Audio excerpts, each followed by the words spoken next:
Okay, so today I am going to be making another dish using the quinoa. Remember, I did a video showing the quinoa that I received in the Influencer box, and it's let me see if you can see it. This particular one, boil in the bag quinoa, and this is what it looks like. It's tricolor or multicolor, however you look at it.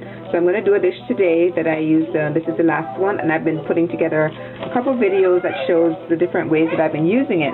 So what I'm going to do today is make a salmon dish, and I'm going to do salmon, quinoa, maybe some baked beans, and some asparagus. And the salmon that I'm using is frozen, and it's the Portside wild caught salmon. I get this from Save-A-Lot. You can see the name right there. And it's a pretty big bag. I can usually do about 3 different meals for 3 people using this bag. And I think it's about it's a 2-pound bag, but it comes individually wrapped like this. And I think there's about 9 pieces of the salmon that's inside of that bag. So I'm going to go ahead and start seasoning this up and getting the dish ready for dinner.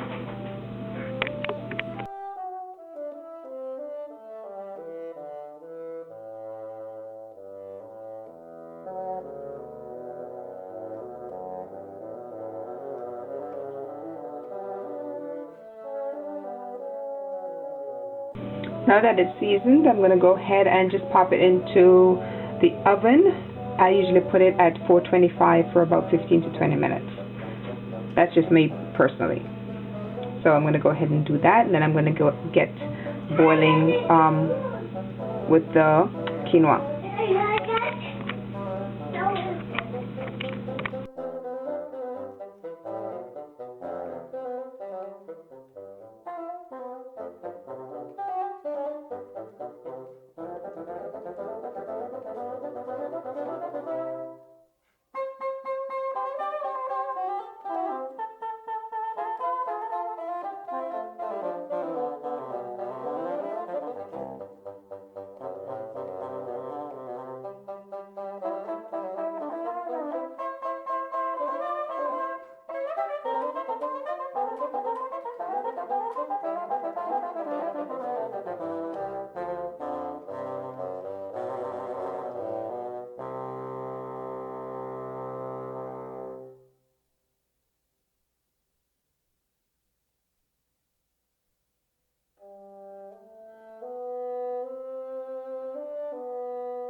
Alright, so I wanted to share with you what I did for this last meal with the quinoa.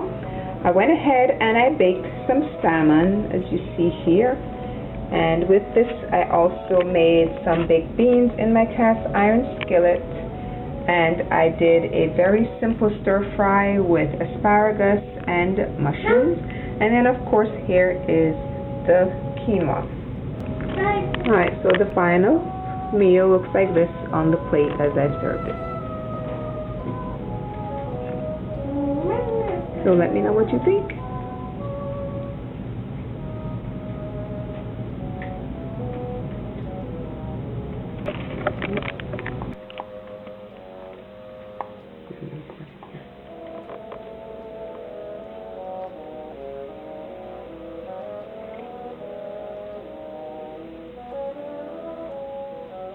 Kind of overfilling it.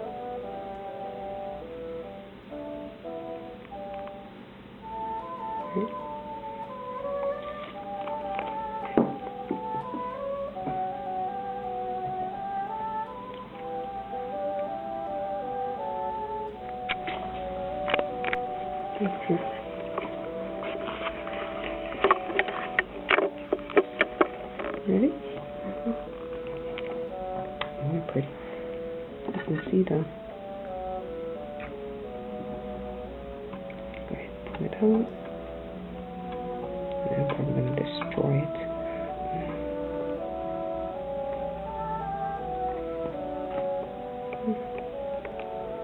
Make my head here. Hold it a little bit. Oh. So you can see the.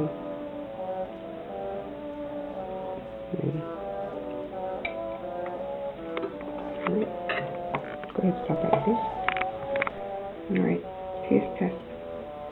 Maybe I should do one without the syrup first.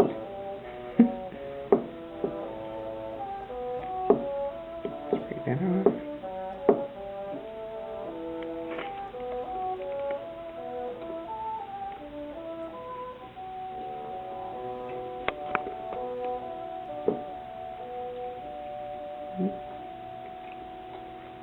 A little bit of a crunch.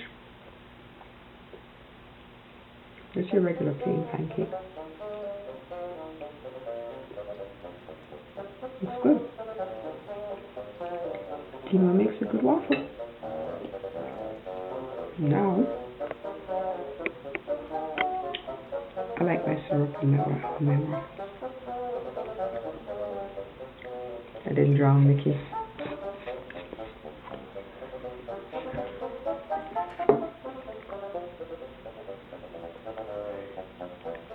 Quinoa and maple syrup.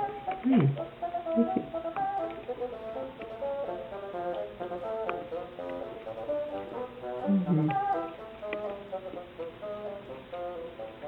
Well, that's the waffle.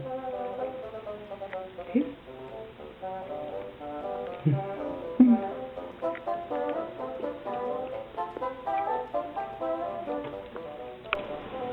Alright, so I'm going to be making another dish using this quinoa that I got in my Influencer box. And what I'm going to be doing is adding some purple kale to it that I harvested from my backyard. And creating a dish with that. I'm not sure what else I'm going to put in. Probably some Italian seasoning. Maybe some chopped tomatoes. But let me just show you the kale that I harvested. So here's the bunch of purple kale that I got from my garden. And what I'm going to do is just cut this up into like bite-sized pieces, because you know it wilts down quite a bit after it's cooked. So I'm going to go ahead and just cook and season that, and then I'm going to add that to the quinoa. And I will show you the final result at the end. So I went ahead and just ripped up the kale into tiny little pieces, so that whenever it's cooked down, it will be, you know, pretty good bite sizes. And I will show you how I mix that into the quinoa. So the quinoa is almost ready. See, it's kind of filled up the packet that it was boiling in. So I'm going to remove it and then drain the water and get ready to cook the kale. And all I did was just simply lift it out from the water and just let it drip to get all of the excess water out of it. Very easy.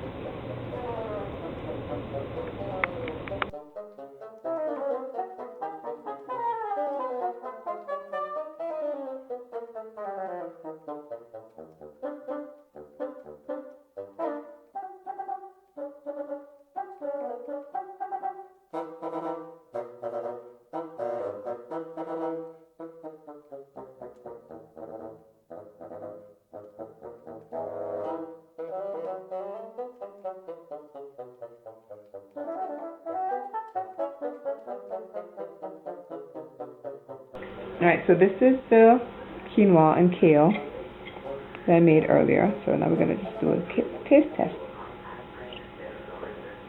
Make sure you get some kale.